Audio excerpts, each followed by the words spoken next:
You think anyone's going to learn from the government shutdown? Probably not.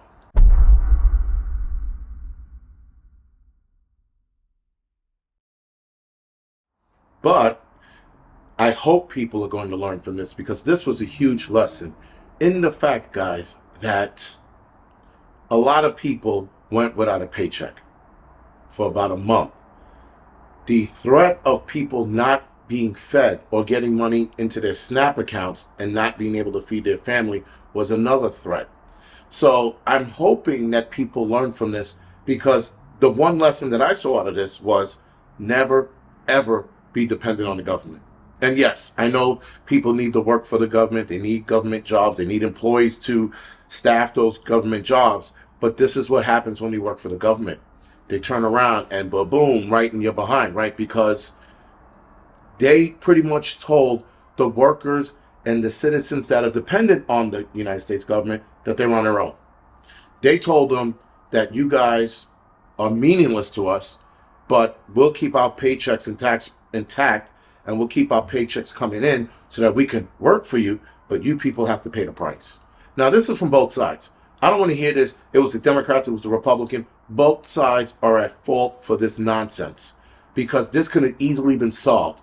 Yes, a lot of people are like, well, the Democrats, again, guys, this is what they want.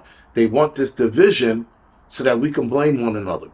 When in fact, both of them could have been like, wait a minute, we can't have our workers not get paid, and we can't have the SNAP people not get paid. So let's keep that funded, but let's cut everything else out.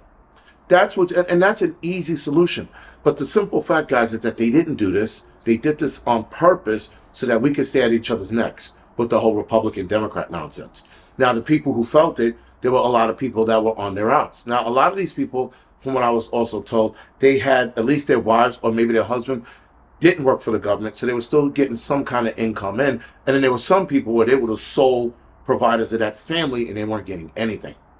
So I hope that these people learned a lesson, and a lot of you guys who are federal workers or are on SNAP and watch my videos, that you guys start putting money away. Whatever you can, whether it's $5 a check or $10 a check, start putting something away. And you can actually have that come out of your paycheck and go into a separate account. And if it's like $5 or $10, you're not going to miss it. I promise you, you won't miss it. And it goes right into that account, and you just let it sit there until you need it. And so when this happens again, because it probably will, when this happens again, at least you got some money put away. So from what I'm hearing, January 30th is the next time that the government runs out of money, and that they're going to have this negotiation happen again. That's January 30th of 2026. Save up your money now. Know that this is probably going to happen again. It might not. But it's better to be prepared, as what we do as preppers is prepare for emergencies. Now, again, guys, we don't just prepare for tornadoes and hurricanes and avalanches and bad fires or wildfires. We prepare for something like this as well. And though that this can happen again, and it probably, like I said, it will, now you can prepare. You can prepare better. You know, you should be following these deadlines. You should be following when they talk about, oh, there could be another government shutdown. As soon as you hear that, you should be preparing. I mean, listen, you should be preparing from now until you retire. You should be preparing. You should be putting food away from now until you retire, and even after that. You should continue to prepare, because you do not know, in this volatile government here in the United States, how it's going to run and what they're going to do. You should always be preparing. So again, have $5, $10, maybe even $20 come out of every check, put it into a separate bank account that you're not going to touch. And you're not even going to realize that $20 is gone. Trust me. It's going to come out and you're just going to be like, okay, if you can afford that, do that. If you don't have that direct deposit set up, then take the $5 and put it into the account yourself. Move it from your bank account to another bank account. Start a savings account and take money out and put it there. As far as food goes, buy extra food. Buy what you're going to eat for the week or two. Take that extra food, put it into your cupboard. Put it into a closet. Create an end-of-the-world closet like I did downtown. Have an end-of-the-world closet and start putting food on that shelf. Because the one thing that's going to do, if you have a separate shelf, every time you walk by, you're going to be like, all right, we need more, whatever it is. And then you're going to buy more. You got some extra money, buy some more food. You got some extra money, put it away. Just put it somewhere because this is going to happen again. I won't even say it could. It's going to happen again. Just because the Democrats and Republicans are going at each other's necks and they're trying to turn us on each other by blaming the Republicans. They're not blaming they're blaming politicians, and then they're just blaming Republicans as a whole.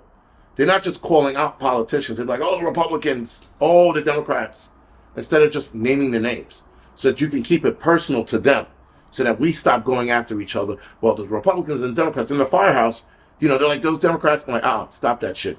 It's the politicians. Politicians are starting this shit. Not the dummies, right? Not the libtards. Not them. Not the ultra MAGAs or the MAGAs or the ultra Republicans. Not them. It's the politicians. They're creating this mess. Now, like I said before, guys, this was engineered. These people, politicians, continue to get paid for what? A lot of these politicians are millionaires. A lot of these politicians are taking inside deals and PAC money and all of this stuff and lobbyist money from all over the place. They're getting their pay. So they can actually stop their paychecks too in solidarity, but they're still going to be getting paid from the outside. And I guess that's okay. Not really. It isn't okay. But they can survive. But the fact that they don't stop their paychecks, but they stop the paychecks of working people, the federal employees should be up in arms. You guys should be beating down the doors of Congress or the White House somewhere. You guys should be meeting in D.C. and wrecking shop. Because politicians are showing what they think of you, which is nothing. They don't think anything of the American people. People on SNAP, they should have been in D.C. beyond protesting. The people, the federal workers should be in D.C. beyond protesting. You guys should be going after these politicians on a higher level. None of this, soft bullshit and holding your signs and please feed me. Nope. You should be giving them the screws. You should be there making your presence known, if you know what I mean. Other than that, guys, this is the Angry Prepper. Thank you for watching the Angry Prepper channel.